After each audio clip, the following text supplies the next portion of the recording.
India TV YouTube channel को subscribe करें और बेल आइकन दबाएं। नमस्कार, आप देख रहे हैं इंडिया टीवी। आपके साथ मैं हूं मीनाक्षी जोशी। इस वक्त की बड़ी खबर, कांग्रेस के सीनियर नेता दिग्विजय सिंह के क्लब हाउस चैट पर सियासी घमासान छिड़ गया है। निशाने पर है कांग्रेस पार्टी और बीजेपी पूरी तरह से हमलावर है।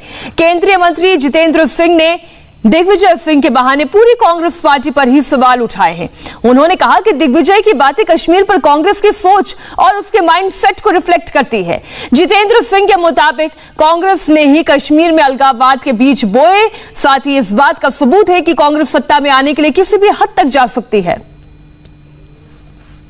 I think this is actually a reflection of the mindset of the Congress party, which has sown the seeds of separatism in Kashmir and which is also facilitating the Pakistan or the Islamabad designs in the valley.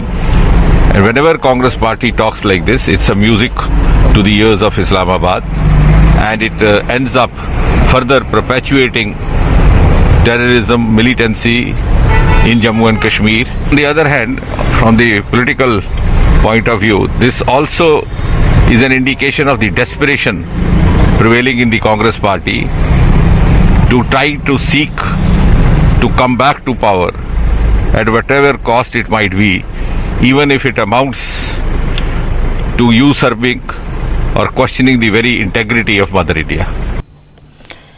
BJP प्रवक्ता संबित पात्रा ने भी कांग्रेस पर बड़ा attack किया है। उन्होंने कहा कि कांग्रेस की सोच राष्ट्र विरोधी है और उसका हाथ पाकिस्तान के साथ है।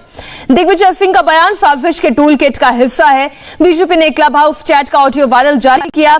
इसमें दिग्विजय सिंह ने कहा है कि अगर कांग्रेस पार्टी सत्ता में आए तो आर्टिकल 370 हटाने के केंद्र सरकार के फैसले पर विचार किया जाएगा। बीजेपी ने दिग्विजय सिंह के बयान पर सोनिया और राहुल गांधी से जवाब भी मांगा।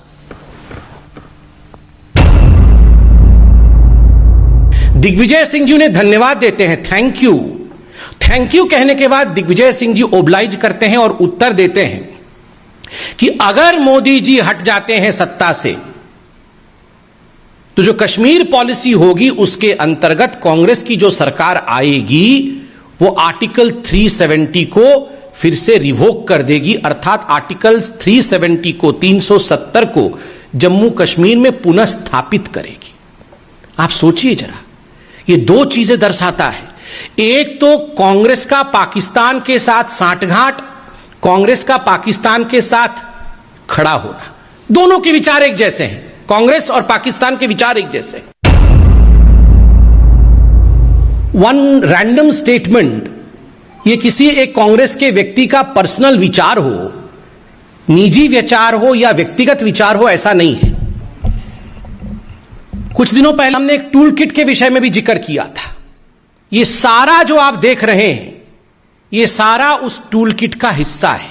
All this is part of the tool kit of Congress party. Bharat को किस प्रकार से अपदस्थ करना है, हिंदुस्तान के खिलाफ किस प्रकार से बोलना है, मोदी जी के खिलाफ किस प्रकार जहर उगलना है, भले उसके लिए पाकिस्तान, चीन इत्यादि से समर्थन क्यों ना लेना पड़े। जब आप याद करिए, मणिशंकर अय्यर जाते हैं पाकिस्तान और वहां एक साक्षात्कार में, एक टीवी इंटरव्यू में कहते हैं मोदी को हटाना होगा, मोदी को हटाना होगा और हमें लाना होगा।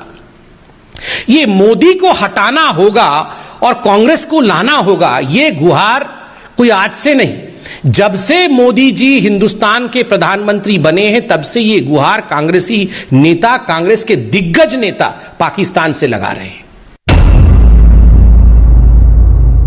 चाहे वो दिग्विजय सिंह हो, चाहे वो मणिशंकर अय्यर हो, ये सबके सरगना है आदरणीय राहुल गांधी जी।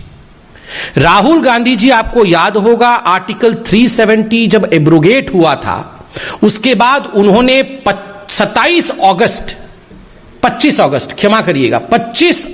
2019 को एक ट्वीट किया था और उन्होंने कहा था आर्टिकल 370 हटा करके हिंदुस्तान की सरकार ने एक भारी गलती कर दी है और बहुत बड़े रूप में जम्मू कश्मीर में लोगों के ऊपर आक्रमण हो रहा है। हजारों लोगों के, एक बाइट में उन्होंने कहा था पार्लियामेंट के बाहर, हजारों लोग हताहत हो गए हैं, मारे गए हैं और इंडिया में, जम्मू कश्मीर में कोई डेमोक्रेसी और लोकतंत्र नहीं है। नतीजा, 25 तारीख को राहुल गांधी ये ट्वीट करते हैं और 27 तारीख को 2 दिन बाद एक डोसियर बना करके एक चिट्ठी लिख करके इमरान खान, पाकिस्तान के राष्ट्राध्यक्ष इमरान खान, इसे यूनाइटेड नेशन संयुक्त राष्ट्र में डिपॉजिट करते हैं और कहते हैं देखिए ये इंडिया का वक्तव्य है, ये इंडिया के ऑपोजिशन लीडर का वक्तव्य है। ये हाफिज सईद जो कुख्यात आतंकवादी है, उसने ऐसे ही नहीं कहा था कि भारतवर्ष में एक अच्छी पार्टी है Congress party, I love Congress party. ये हाफिज सईद ने कहा था, आप सबने दिखाया था, वो वीडियो मौजूद है। ये ऐसे ही हाफिज सईद कांग्रेस पार्टी से प्यार नहीं करता है। और आज मैं एक निवेदन करता हूं, ये कांग्रेस पार्टी अपने नाम को बदले, INC को बदल करके ANC कर दे। ये अपने आप को INC कहती है, आज मैं कहता हूं ये अपने आप को ANC कहे, anti national club house. Bharatiya Janata party इस मंच से आज हम ये डिमांड करते हैं कि दिग्विजय सिंह जी ने पाकिस्तान के एक पत्रकार को जिस प्रकार से मोदी के हटने के बाद भारत कैसा होगा, उसमें हम आर्टिकल 370 को बहाल कर देंगे। इस पर सोनिया गांधी जो कि अभी कार्यकारी अध्यक्ष हैं और राहुल गांधी जिनको भविष्य में अध्यक्ष बनाना चाहते हैं शायद कांग्रेस पार्टी, दोनों क्या सोचते हैं? क्या ये कांग्रेस का राय है या नहीं है? हम चाहते हैं इसमें राहुल जी एक प्रेस कॉन्फ्रेंस करके देश को संबोधित करें और इस सच्चाई को देश के सामने रखें। अब आपको सुनाते हैं आखिर क्लब हाउस चैट में क्या कहा गया था, दिग्विजय सिंह ने उसमें क्या बोला जिस पर ऐसा सियासी घमासान छिड़ गया। Democracy was not there in Kashmir when they revoked Article 370. Then Insaniyat was not there because they put everyone behind bars. And Kashmiriyat is something which is basically the fundamentals of secularism. Because in a Muslim majority state, there was a Hindu Raja, and both worked together. In fact, the reservation in Kashmir was given to the Kashmiri Pandits in government services. So therefore, the decision of revoking Article 370 and reducing the statehood of J&K is extremely, I would say, sad decision, and the Congress party would certainly have to have a relook on this issue. Digvijay Singh के club house chat पर मध्य प्रदेश के CM Shivraj Singh Chauhan ने भी attack किया और सोनिया गांधी से जवाब मांगा।